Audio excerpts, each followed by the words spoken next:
Hello to you fellow wealth hackers. Well, it's time for another Wealth Insight, and wow, what a magnificent day here, evening. I'm in Buffalo Bay and you can hear the beautiful sound of the waves. So today's a long weekend in South Africa and actually pretty much all over the world with Labor Day on Monday. I wanted to share this Wealth Insight with you. There's two things that have come up this week that I think are really important. So the first one is my son has been playing this game, a PlayStation game. It's a Viking game, and he has to find this the sword, or I don't know, something. And he spent a couple of hours looking for the sword. And then he actually figured that the fastest way to find the sword was to go on YouTube and find someone else that already played the game, and they would tell him where the sword was. And like 5 minutes later, he found where the sword was.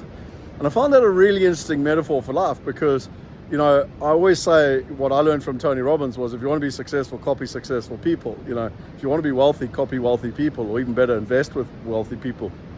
And, you know, for me, it's such an interesting concept because children don't even think twice about it. They literally just go there and get the information. But like we as adults think we've got to do everything ourselves. So that's the first lesson that this week I think is really relevant. And the second lesson that's relevant, and I heard this just today, it was a TED talk.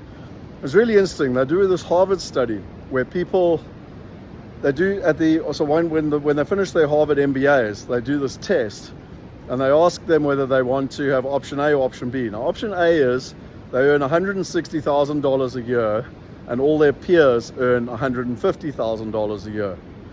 Or option B, they earn $200,000 a year and all their peers earn $220,000 a year. Now, what's astounding is 87% of people vote for option A. 87% of people vote for option A, which means that they earn $160,000, which is a lot less than $200,000. But the mindset is that people come from a place of scarcity. People come from a space of lack and competition and ego. And what's fascinating is that it's an obvious choice to go with option B because they're going to earn more money. But because their peers are earning more than them, they go with option A. And so as we go into this Labor Day weekend all over the world, my wealth insight to you is two things.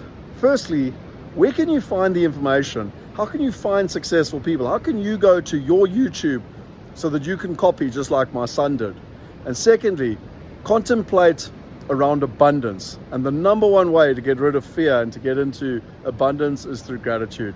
And so while you're with your family and friends for this long weekend, be grateful for all the things that you have in your life, because the more you see life from an abundance perspective, the more you'll create your own reality. So for this beautiful, beautiful evening, that's Scott Picken signing out for this weekly Wealth Insight. I hope you enjoyed it. If you did, subscribe to the channel, share it with your friends. Have an awesome weekend, and we'll see you next week. Cheers.